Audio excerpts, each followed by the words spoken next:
Why is satellite internet so slow? Okay, why is satellite internet so slow? Actually, it's not slow. That's the first point. Internet by satellite is not slow. We have different opportunities, different solutions today in the market.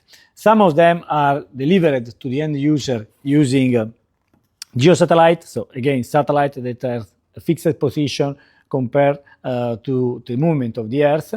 In that case, you can see in the market many megabits per second per user. You can buy a service for 1 meg, 10 meg, 50 meg, 100 meg. You can buy different kind of services for different kind of use. And then there are satellites that's flying, for example, in LEO orbit, where you have also capacity that come from a few megabits per second to hundreds of megabits per second.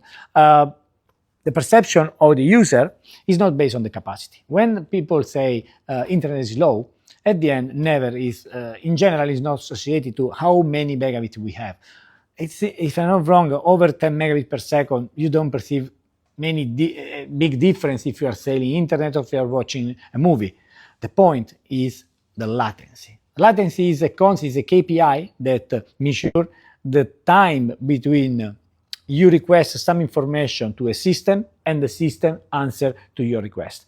This latency, when you are using a satellite, change a lot compared to terrestrial infrastructure. So, for example, if you are working with a geosatellite, you have around 700 milliseconds. Okay. If you are working in terrestrial network, you are around maybe in fiber network 25, 35 milliseconds. If you are working with high-speed LEO satellite, maybe you are around 80 milliseconds.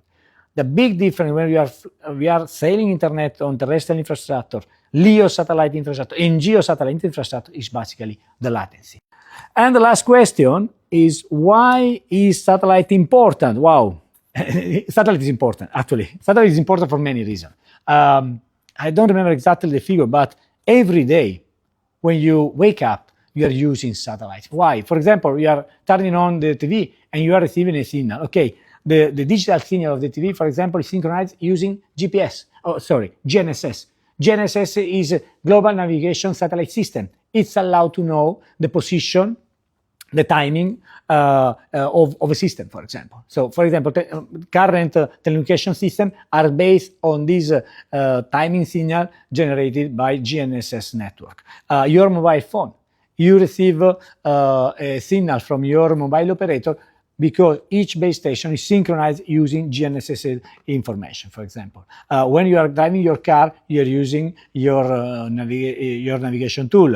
If you are making a call, again, you are using the GNSS system. If you are watching TV, if you are listening to radio, every day, continuously, you are using the satellite system. That's for your own personal use. But for example, if you are looking the weather forecast, weather forecast is based on a lot of information generated by satellite for Earth observation. If you are, for example, if you are flying in airplane between two continents, for example, maybe you are using a communication through a geosatellite. I mean, every day, each of us is using continuously satellite communication. The beginning it was for TV, but today it's for any kind of communication, any kind of information on weather, on contamination, pollution, traffic, navigation, position, everything. So yes, satellite is important. Access to space is important to bring satellite in space. So sustainable use of space is very related to this question. If you don't use in a sustainable way, we can have problem because satellite need to be replaced. So, thank you very much. This is the last question. Thank you, guys. Enjoy it.